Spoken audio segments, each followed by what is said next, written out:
एक बूंद के कारण मानुष काहे कर रोए।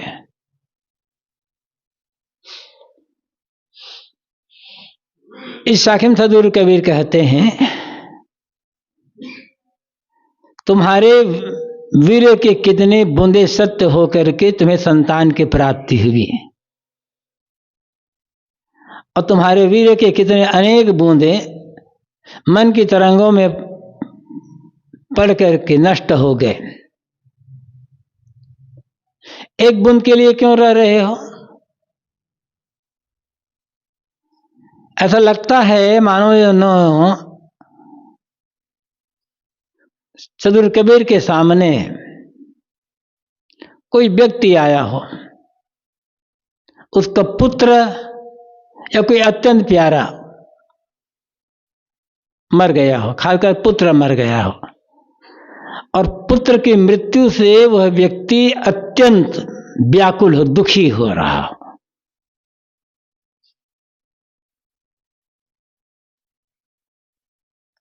स्वाभाविक होता है गृहस्थी में आदमी का कोई जवान बेटा मर जाए तो आदमी पागल जैसा हो जाता है, अत्यंत व्याकुल। ऐसा कोई व्यक्ति आया होगा कबीर साहब के पास, साहब ने उसे समझाया होगा और फिर भी उसका शोक दूर ना हुआ हो, तो साहब ने साखी कही होगी, ध्यान दो, काम वासना में पड़कर तुमने अपने वीर्य की अनेक बूंद को बेकार कर दिया। तुम्हारे पुत्र शरीर क्या है? तुम्हारे वीर्य की एक बूंद ही तो है। जैसे असंख्य बूंदे तुम्हारे बेकार चली गई, वैसे एक बूंद भी चला गया। इसके लिए क्यों रोते हो? हलफो यह शब्द में इस साखी में शब्द आया है हलफ। हलफ का अर्थ होता है सत्य, शपथ। वैसे सत्य नहीं, हलफ का अर्थ होता है शपथ। हलफनामा कोर्ट में दाखिल करते हैं लोग, शपथ पत्र। और शपथ क्यों लिया जाता है? अपनी बात को प्रमाणित करने के लिए शपथ ली जाती है। इसलिए यहां हलफ का अर्थ लिया गया है सत्य, प्रमाणित। शरीर है, किसी भी विषय के अध्ययन के या किसी भी चीज, किसी पदार्थ के अध्ययन के अनेक क्षेत्र होते हैं, अनेक दृष्टिकोण से उसका अध्ययन किया जाता है। जैसे शरीर,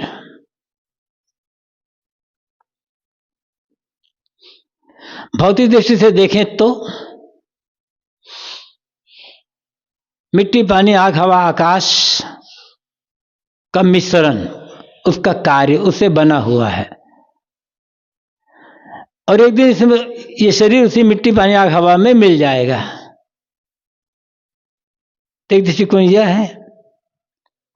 दूसरा दृष्टिकोण देखो तब ये शरीर है क्या? चाम, मांस, हड्डी, मल, मूत्र, कफ, लार, थूक, वीर्य, ये सब का पिटारा ही है।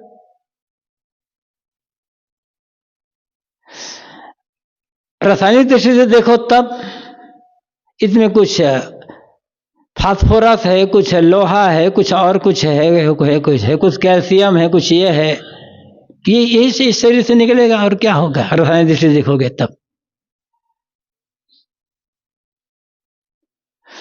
रासायनिक दृष्टि से और देखो तब शरीर नाम की चीज ही नहीं है। जल परमाणुओं की ढेर है, ये जल परमाणुओं का राशि है।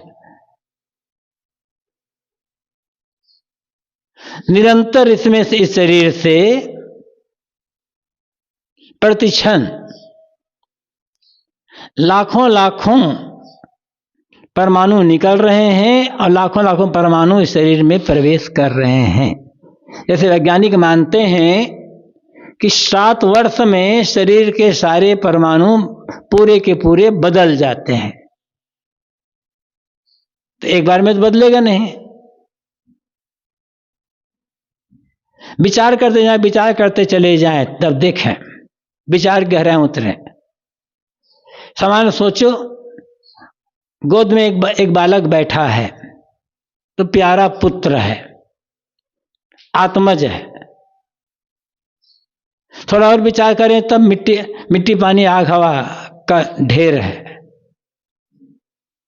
और विचार करें तब वही बताया हाड़ मांस मलमूत्र का पिटारा है। और विचार करें तब परमाणु का संव्यूहन है। फिर शरीर तो खो जाएगा। एक दृष्टि यह है। दूसरी से देखें तब मानव शरीर अत्यंत मूल्यवान है। इसके समान मूल्यवान और कोई चीज है ही नहीं। सबसे मूल्यवान यदि है तो मानव शरीर। कोई आदमी करोड़ों रुपया लेकर भी अपने जीवन को देना नहीं चाहेगा। जीवन जब हम ही नहीं रहेंगे तो इन रुपयों का क्या मूल्य होता है। और सेवा साधना का साधन है, कल्याण भूमिका है।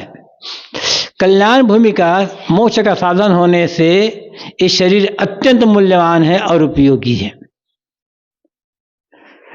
तो शरीर का अध्ययन करने के लिए अनेक दृष्टिकोण हैं। और देखो दूसरी तरफ देखो तब अत्यंत क्षणभंगुर है। ये कब खत्म हो जाए कोई गारंटी नहीं दे सकता।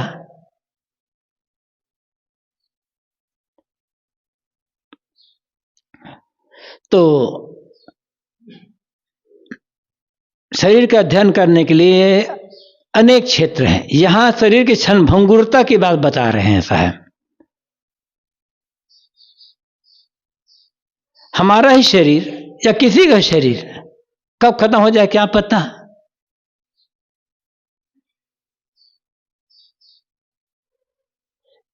केते बूंद हलफ हो गया, केते गए भिगोए। साहब कहते हैं हलफ, मैंने कहा हलफ का अर्थ है शपथ। और शपथ ली जाती है अपनी बात को प्रमाणित सत्य सिद्ध करने के लिए। इसलिए हलफ का अर्थ इस साखी में सत्य है। तो केते बूंद हलफ हो गया। साहब कहते हैं तुम्हारे वीर्य के कितने बूंद सही साबित हुए और उससे तुम्हें पुत्र पुत्री की प्राप्ति हुई। लेकिन केते गए भिगोए, तुम्हारे वीर्य के कितने ही बूंदे मन की तरंग में पढ़ करके वैसे ही नष्ट हो गए। तुम उसकी चिंता नहीं करते हो कि मन के काम वासना के चक्कर में पढ़ करके, मन की उत्तेजना में पढ़ करके मैंने वीर्य की असंख्य बूंदे यूं ही बेकार कर दी। एक बूंद तुम्हारे पुत्र का शरीर है, उसके लिए तुम विलाप कर रहे हो। मोह को तोड़ने के लिए अत्यंत कोई मोहासक्त हो ऐसे व्यक्ति समझाने के लिए ढंग की बातें कही जाती है। गुरुदेव जी ने एक प्रवचन में कहा है, वैसे कई बार कहे हैं। गुरुदेव जी के पास एक व्यक्ति आया, उसका जवान पुत्र मर गया था। अत्यंत व्याकुल, कई साल तक वो पीड़ित रहे उसके सोच सोच करके। उसी बीच में गुरुदेव से उनकी मुलाकात हुई। उस समय भी पुत्र वियोग से अत्यंत पीड़ित थे वह। कई लोग तो एकदम पागल जैसे हो जाते हैं, विक्षिप्त जैसे हो जाते हैं, अत्यंत व्याकुल। गुरुदेव जी ने इसे समझाया। उसी क्रम में यह साखी गुरुदेव ने कहा कि केते बूंद हल्फ हो गए, केते गए भिगोए, एक बूंद के कारण मानुष कारक हो। इस साखी को सुन करके काफी उनको चोट लगी और फिर चले गए। जब कुछ दिन बाद मिले, गुरुदेव कहा था महाराज अब काफी कुछ मन शांत हो गया है। तो किस व्यक्ति को किस बात से सांत्वना मिल जाए, उसका दुख किस बात से दूर हो जाए, किस बात से बोध हो जाए, कहा नहीं जा सकता। ऐसे ही कोई अत्यंत मोहासक्त पुत्र वियोग से पीड़ित व्यक्ति रहा होगा, उसको समझाने के लिए साहब ने साखी कही होगी। और हकीकत है ही। इस शरीर निर्माण कैसे हुआ? रजवीर के मिश्रण से। वो भी बहुत थोड़ी मात्रा में। उस दृष्टिकोण से देखो तो शरीर का क्या मूल्य है। साहब ये भी कहते हैं ये शरीर क्या है, रजवीर का पुतला, मिट्टी का पुतला है। इसके निर्वाह के लिए तुम क्यों व्याकुल होते हो? जैसे सबका जीवन गुजर होता है वैसे तुम्हारा भी जीवन गुजर हो जाएगा। काम करते रहो और जो मिले उसका उचित ढंग से उपयोग करते रहो। शरीर निर्वाह की चिंता करने की आवश्यकता नहीं है। इस आखिर से यह भी भाव निकलता है। आग जो लागी समुद्र में, टूटी टूटी खसे झोल, रोवे कबीरा डांफिया, मोर हीरा जरे अमूल। समुद्र में आग लगी और समुद्र में रहने वाली जो चीजें हैं वो जल गए और राख होकर टूट टूट कर गिरने लगे।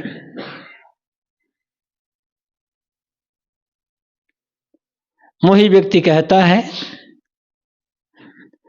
जोर से बिलाव कर रोते हुए कहता है कि मेरे अनमोल हीरे जल रहे हैं। आग लागी समुद्र में आग लगी। समुद्र में आग लगती नहीं है। समुद्र तो पानी की राशि है, जल राशि, अगाध। कैसी भी आग लगे समुद्र का पानी उसे बुझा देगा।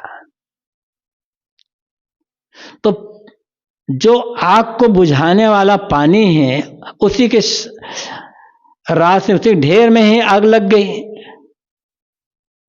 उलटवासी कथन साहब ने और भी कहा ना, आगे लाग समुद्र में धुआं न प्रगट होए। समुद्र में आग लगी लेकिन धुआं प्रकट नहीं होता। साहब तेरा भेद न जाने को, इसमें भी साहब की एक पंक्ति आई है कि समुद्र में आग लगी। पानी में पावक बरे शब्द प्रकरण में भी साहब ने कहा है।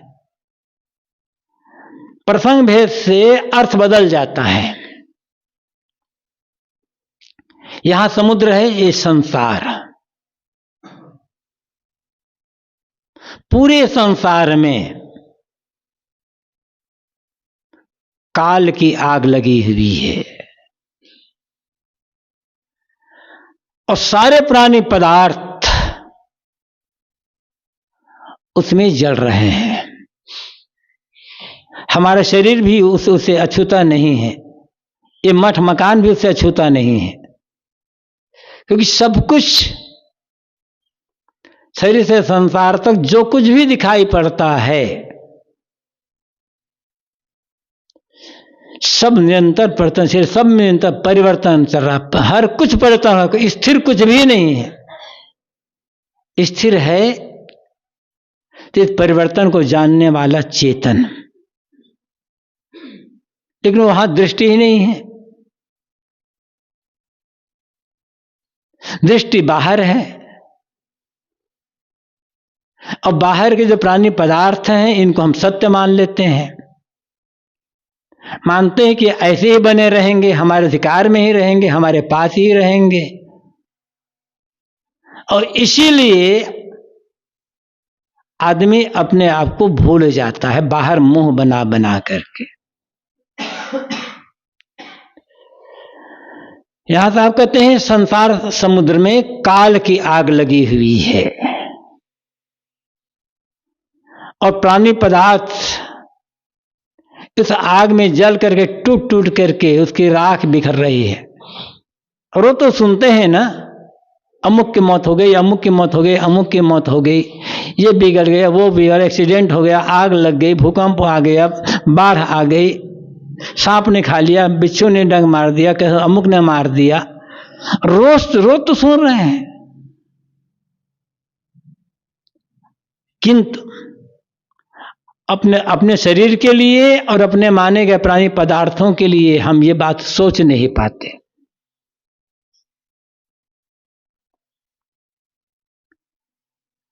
मान लेते हैं कि हमारा तो ऐसे बना रहेगा। यही दुख का कारण है आदमी के लिए।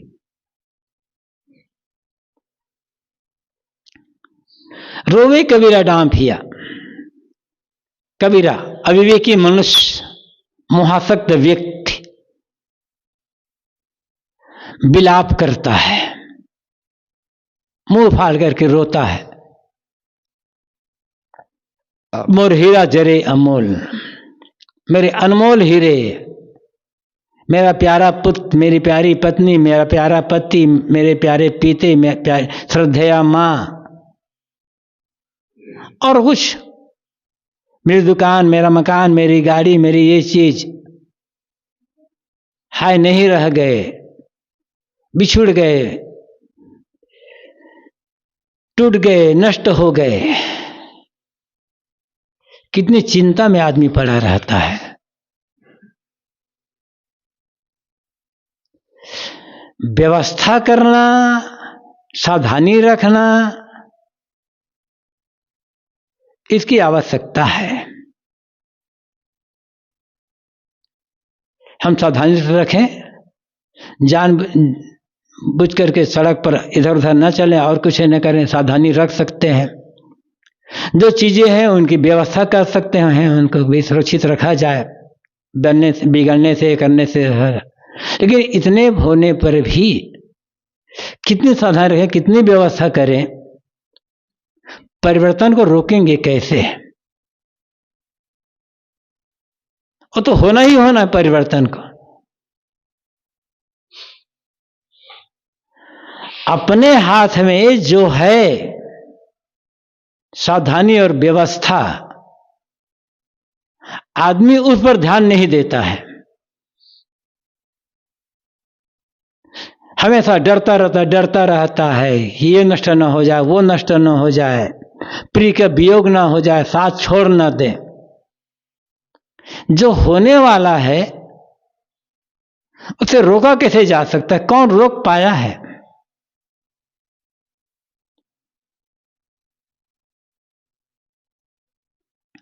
ये तो होगा ही। न नूनम अस्त न स्व कस्तद्वेद यदद्भूतम। ये वेद के मंत्र का अंश है।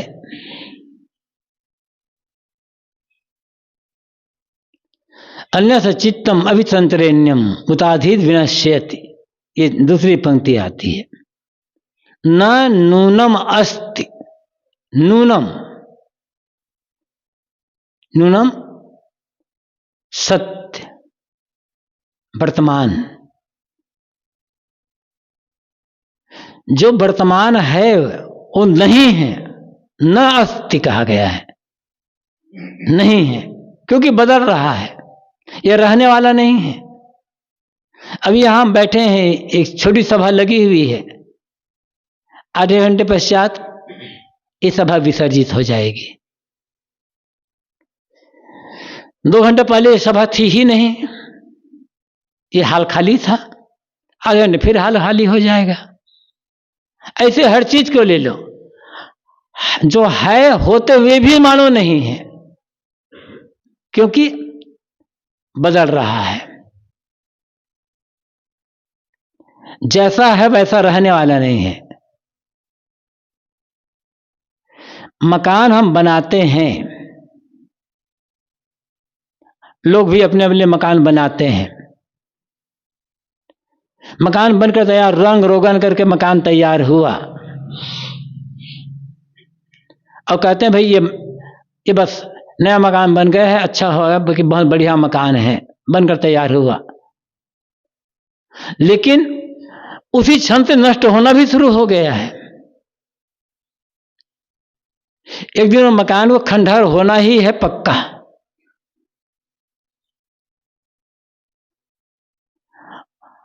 लेकिन प्रक्रिया इतनी धीमी गति से चलती है कि उस प्रक्रिया को हम समझ नहीं पाते, देख नहीं पाते, समझने का प्रयास नहीं करते, कह सकते हैं। जिस क्षण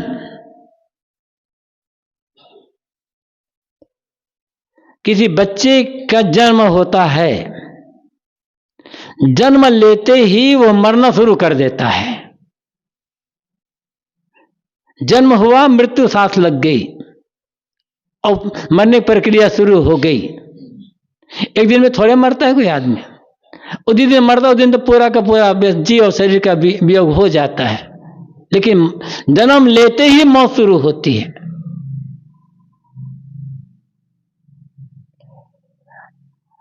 और हकीकत क्या है, हम समझते क्या है, लोग भी कहते हैं हमारा बेटा 1 साल बड़ा हो गया, 2 साल बड़ा हो गया, 4 साल बड़ा हो गया। बड़ा नहीं हुआ, छोटा हुआ है, 1 साल मर गया वो। कोई बच्चा साल भर का हुआ तो 1 साल मर गया।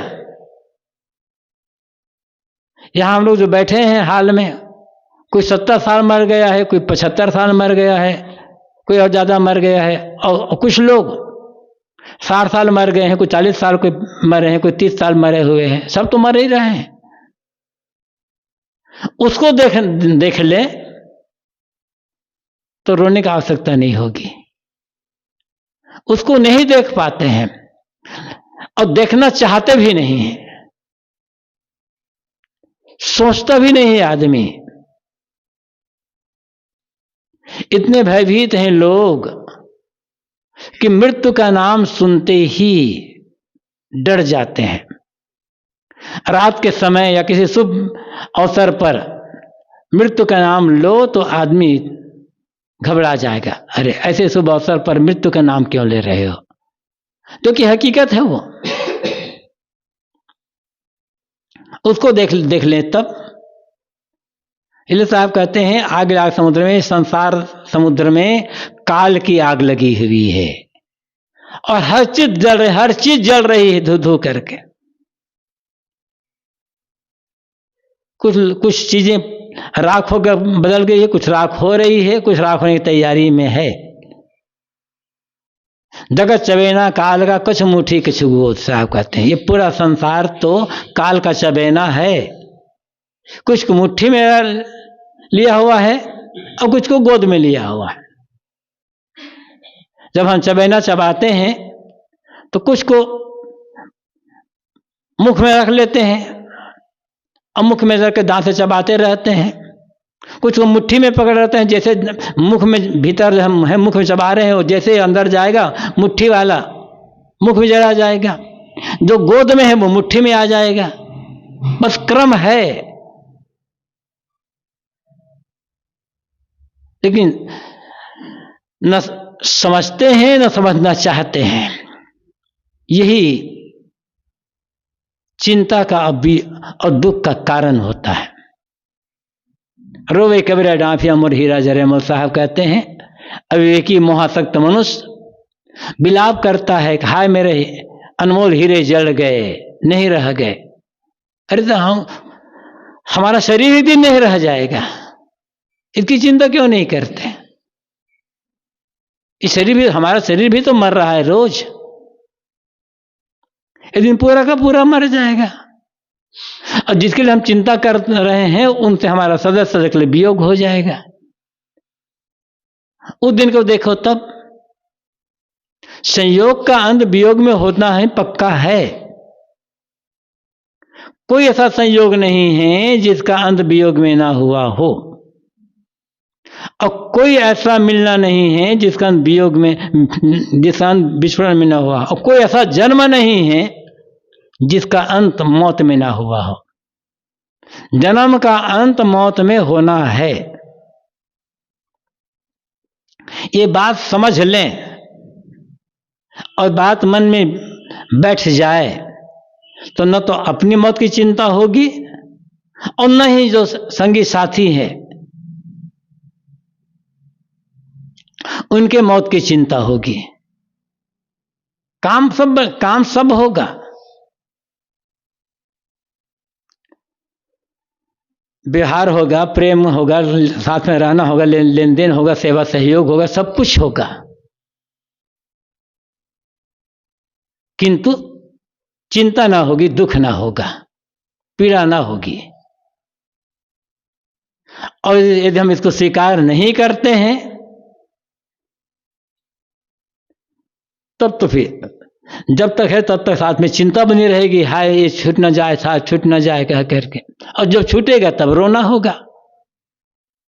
अब कितना भी रो ले, लौटने वाला तो है नहीं वो। इसलिए हकीकत को समझने की आवश्यकता है।